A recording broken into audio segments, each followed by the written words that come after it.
വല്ല മൈലേജുള്ള വണ്ടി വല്ല മാറ്റി ഓടിക്കലെടുക്കാം, എന്നാലും നിന്റെ കാര്യങ്ങളൊക്കെ നടക്കത്തുള്ളൂ. അല്ല നീ ഈ പറയുന്ന കൂട്ടൊന്നുമല്ല. നീ ഏത് വണ്ടി എടുക്കാൻ ഉദ്ദേശിച്ചില്ല? ഞാൻ നിഞ്ച എടുക്ക. മൂഞ്ച ഇവിടെ നിഞ്ചയ്ക്കൊന്നും മൈലേജ് ഇല്ലടാ.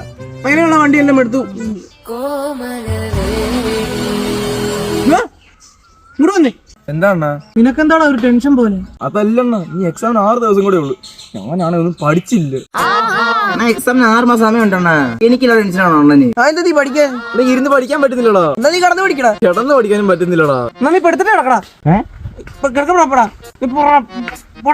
നിനക്ക് പഠിക്കാൻ പറ്റത്തില്ലെങ്കിൽ നീ തുണ്ട് വെച്ച് എഴുതണം.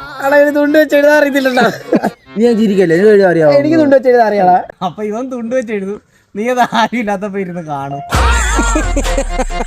ഞാൻ കൂളി പഠിക്കുമ്പോ നല്ല എണ്ണ അങ്ങോട്ട് എടുത്ത് തലയിൽ തേച്ച് വകുപ്പിട്ട് മുടി ചീകി യൂണിഫോമിന്റെ ഈ പോക്കറ്റൊക്കെ ഇങ്ങനെ കീറിയിടും. ഇപ്പൊ ടീച്ചർ നോക്കുമ്പോ എന്തോ പാവം പിടിച്ച കഷ്ടം, ഞാൻ എങ്ങനെയും ജയിക്കട്ടെ. എന്തെങ്കിലും ഉണ്ടോ നീ എഴുതി ജയിക്കാൻ നോക്കും.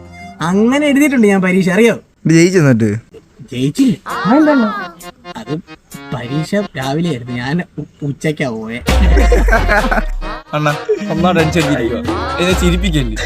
അയ്യോ ചിരിക്കുന്നതിന് പ്ലസ് ടു തോറ്റാലെന്ന് എനിക്ക് നല്ലൊരു ജോലി കിട്ടിയില്ലേ? എന്ത് ജോലി കിട്ടി? നമ്മുടെ അണ്ടിക്കാവിലെ ഉത്സവം പ്രമാണിച്ചു വന്നാ ചെറിയ പിരിവുണ്ട്, 5000 രൂപയ്ക്ക് തരണം. അണ്ണ ഇനി 6 ദിവസമുള്ള എക്സാമിന് ഞാൻ എന്ത് ചെയ്യും? നീ ഇന്ന് പോലെ പഠിക്കാൻ തുടങ്ങിയാ നീ ജയിക്കും.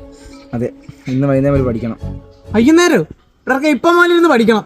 ഇത് ധൈര്യമായിട്ട് പോയിരുന്ന് പഠിക്കും. എന്റെ എല്ലാവിധ ആശീർവാദം ഉണ്ടായിരിക്കും നിനക്ക്.